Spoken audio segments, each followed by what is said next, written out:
Hello, and welcome to Key West International Airport here in beautiful Key West, Florida.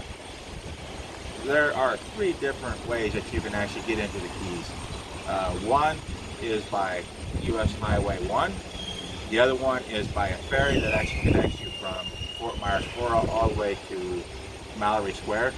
That will set you back $150. It's not really economical. And of course, you have this wonderful airport right here. If you can see it right here, you can see it says Conch Republic. So basically, all this stuff here kind of ties into the birth of the Conch Republic. And I'll tell you the whole entire story on how all this ties in.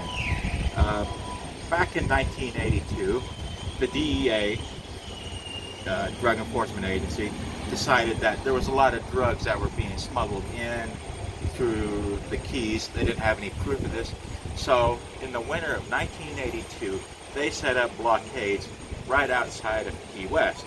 Well, Key West is a very, very, very, very tourist-friendly place, and the tourists can't get in.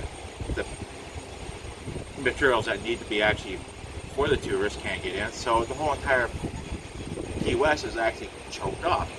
You can't freaking use the airport really readily to get in because it costs a lot of money to fly into Key West International.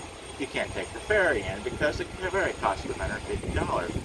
So this went on for about 2 months. It started in December of 1981 and it went from December all the way up until April. Well, the city commission actually put this big city commission meeting together on April 12th, 1982.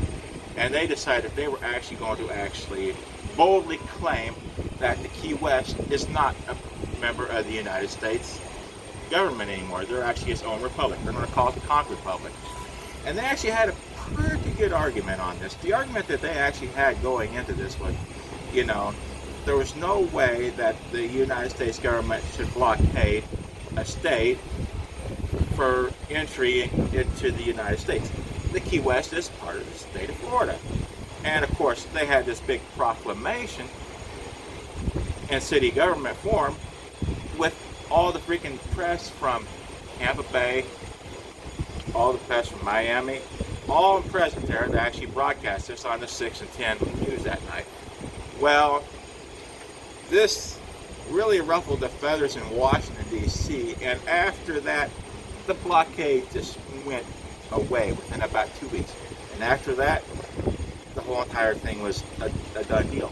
Well, they done declared it, Conch Republic, and of course, the people down here in the Keys just loved it.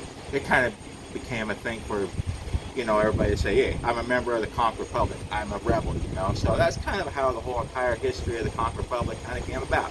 So now you know the history of the Conch Republic.